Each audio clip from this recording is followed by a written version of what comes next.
He had not been punished. His mother Bianca believed he had learned his lesson. And he had. He had! Next time he played with the cleaver, on the sly he would watch where his fingers were. His father seemed privately pleased that Bink had shown so much courage and tenacity in adversity, even in his wrongdoing. "The lad's got nerve," Roland had said. "Now if only he had magic." Bink jerked his eyes away from his hand. That had been 15 years ago. Suddenly, a year seemed short indeed. 1 year of service in exchange for a lifetime with Sabrina? It was a bargain! Yet, suppose he had no magic? Was he to pay a year of his life to verify the certainty of being thrust into the dear realm of the null-talented? Or would it be better to accept exile, preserving the useless hope that he did have a talent, a latent talent? Sabrina, respecting the flurry of contemplation, began her holograph. A haze of blue appeared before her, hanging over the slope. It expanded, thinning at the edges, intensifying in the center, until it was 2 feet in diameter.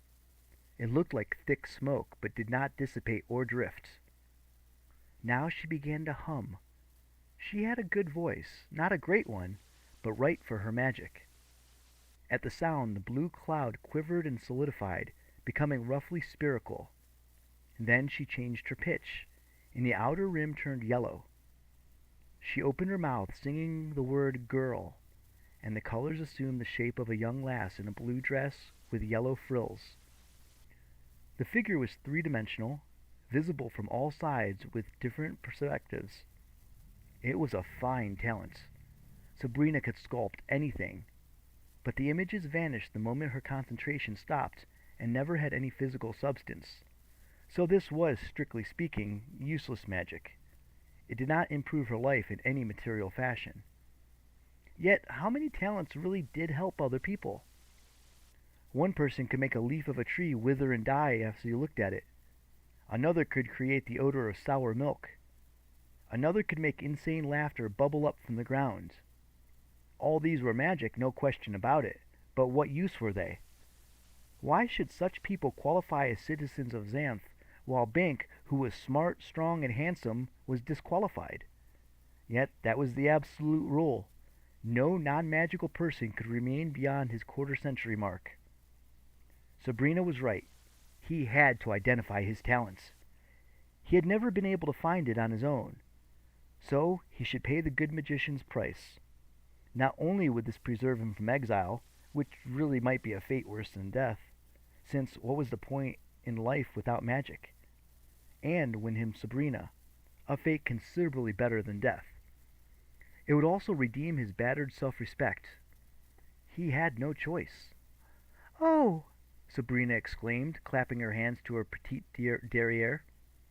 The holograph dissolved, the blue-dressed girl dissipating grotesquely as she vanished. "I'm on fire!" Bink stepped towards her, alarmed. But even as he moved, there was loud juvenile laughter. Sabrina whirled furiously. "Numbo, you stop that!" she cried. She was one of those girls who was as appealing in anger as in joy. "It's not funny!" It was, of course, Numbo who had given her a magical hot seat, a fiery pain in the posterior. Talk about a useless talent. Bink, his fists clenched so tightly that his thumb jammed into the stub of his missing finger, strode out towards the grinning youth standing behind Lookout Rock. Numbo was 15, cocky, and annoying. He needed a lesson. But Bink's foot struck a loose rock, which turned his ankle long enough to cost him his balance. It didn't hurt, but it interrupted his forward progress. His hand swung forward, and his fingers touched an invisible wall. There was another shout of laughter. Bink had not crashed headlong into the wall, thanks to the providential stone under his foot, but evidently someone thought he had. "You too, Chillick," Sabrina said. That was Chillick's talent, the wall. It was a kind of complement to Sabrina's talents. Instead of being visible without substance, it had substance without visibility. It was only 6 feet square, and, like so many talents, it was strictly temporary, but it was as hard as steel in the first few moments.